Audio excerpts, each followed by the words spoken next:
What's up, my fellow comic book readers? Happy new comic book day, man. We got us a nice little haul. Let's talk about comics. Hi, I'm the CEO of Marvel Star Wars, and we're gonna read this Marvel Star Wars comic book that just came out, and this is what I'm actually gonna be reading for lunch. All right, guys.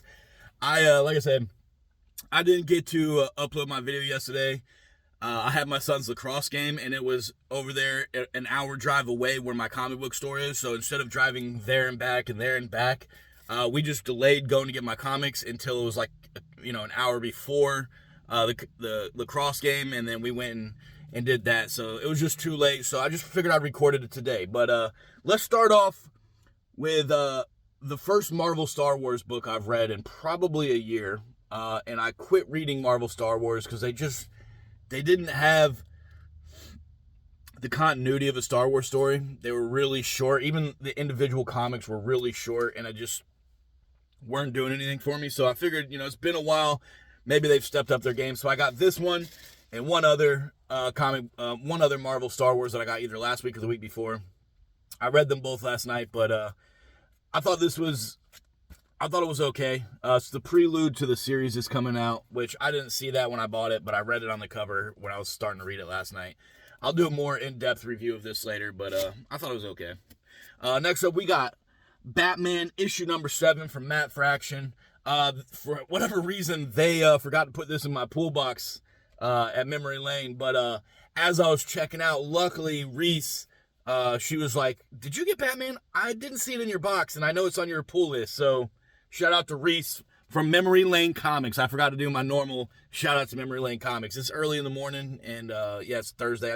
I'm just all out of sorts, okay? But Batman issue number 7, Matt Fraction. If you're not reading that, I'm telling you, that's probably one of the best things coming out of DC right now.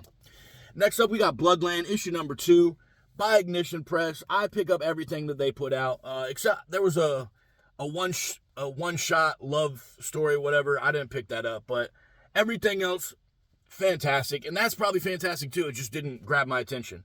Bloodland's fantastic.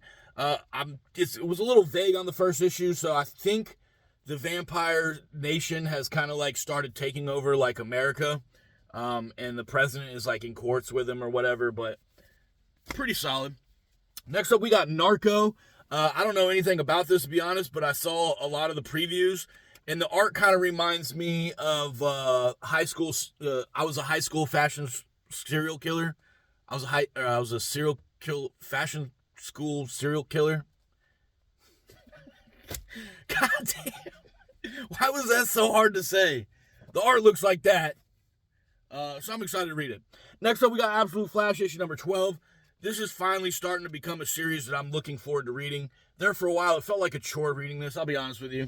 The art inside of it, fantastic. The art has never been a chore. The art has been beautiful every single page of every issue that's come out, but the story is finally starting to come around.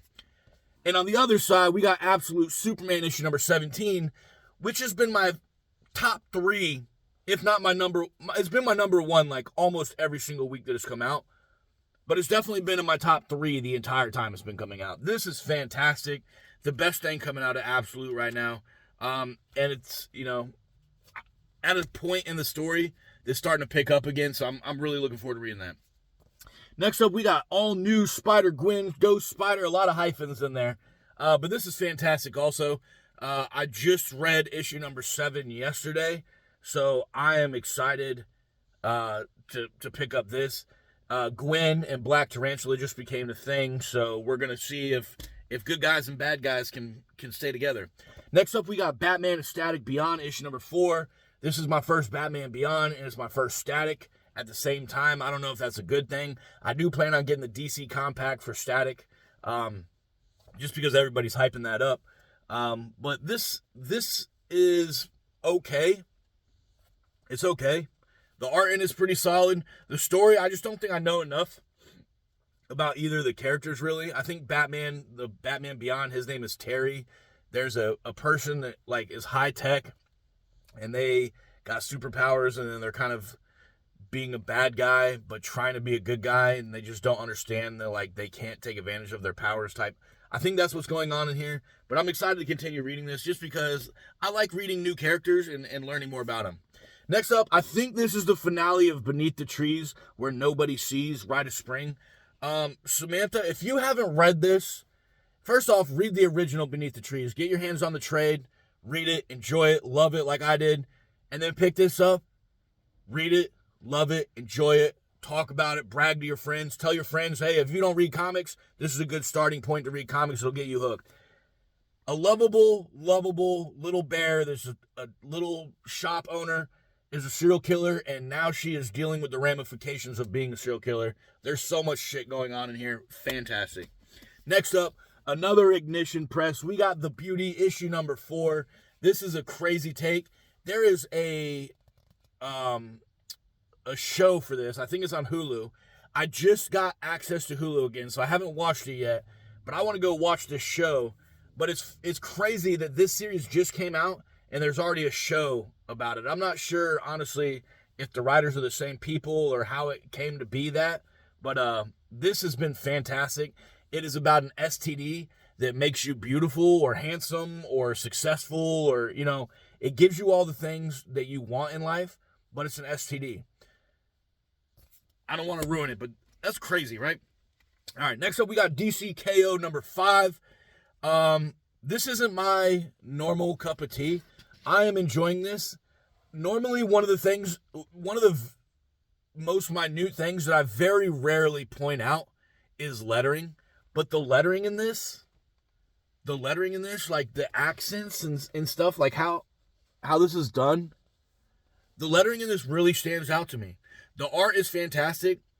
The story is kind of predictable, I guess you could say. And DC keeps dropping spoilers. I like the story that's going on. I really liked Night Fight. That was the best thing that came out of DCKO. I'm not trying to put this down because I know there's a lot of people that love this. So with that being said, I know they're doing a great thing here. Just, it feels like it's a power scaling. It feels like it's a predictable DC good guy wins, but the bad guy almost wins first. I'm enjoying it. I feel like I sound like I'm not enjoying it. I am enjoying it, but there's just so many things that I wish DC would have done differently with this. Just my... Next up, we got Godzilla from IDW, the Kaizei universe. You can't go wrong. If you see IDW, if you see Kaizei era, if you see Godzilla, and you don't pick this up, you're wrong. You're wrong. Next up, a comic that I think everybody was hyped about when it first came out, but I haven't heard anybody talking about this lately. And I'm like 4 issues behind, not because I don't want to read it, but because I fell way behind on everything. I'm catching up on Marvel and DC first, and then I'm going to jump into Image. I do have like everything lined up to read. I have like 3 books more to read today. I'll probably release another video later tonight.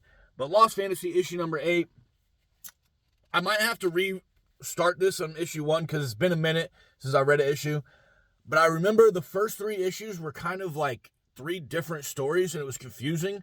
And then I was like on the verge of dropping it. And then issue 4 was just a complete banger. Banger. And the covers for these, the variant covers, this is the A cover.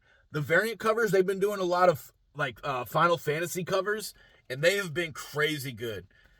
But if you're looking for like something that you're not used to reading, like if you're looking for something different, I would definitely recommend Lost Fantasy. Next up, we got Nova Centurion issue number 5. This is another superhero. This is my first time reading it. The last issue, issue number 4, introduced Star-Lord, who I haven't read anything about either. But Star-Lord and Nova were once friends, and then they became enemies. And then it kind of left on a cliffhanger, like they were kind of just introduction, because Star-Lord, this might be a little bit of spoilers, but I'm not going to drop spoilers. It was kind of ambiguous whether they were meeting on good terms or bad terms. So I'm kind of interested to see where that's going to go. No spoilers. Next up, we got Speed Racer, issue number 6. It's been a minute since they've put out an issue of this, I feel like. Or maybe it's just been a minute since I've read one. But this has been really good. This is one of the few Mad Cave comics that I'm picking up, and I definitely recommend it if you're not already reading it. Very nostalgic, but also new. It's not one of those, like, if you've seen the cartoons, you've seen this. It's very modern, but it also reminds you of the original Speed Racer and why you liked it. Next up, we got Casey Jones, issue number 5. Casey Jones is going through some stuff because he got his hands on some experimental medicine that makes him powerful, and people are after him. And he's also kind of like pushing the Ninja Turtles away. If you are a Ninja Turtles fanatic, you have to have this. If you're curious, if you read Jason Aaron's Ninja Turtles and you like that, probably a good comic that you should be reading also. But I'm really enjoying that. Last but not least, I didn't read number 1 yet, but you see that last name right there? I've never read this. I didn't watch the cartoons when they were coming out, but Jason Aaron is currently writing this, which should say all you need to hear. That's all. If you see Jason Aaron's name on the title, you should know you have to have that comic book. I really need to read issue 1, and then I really need to read this one because Jason Aaron's the GOAT. But guys, that's what I got. That's what I'm reading for the next month probably. But I hope everybody had a great new comic book day. I'm sorry the video took fucking forever. And yeah, guys, happy new comic book day.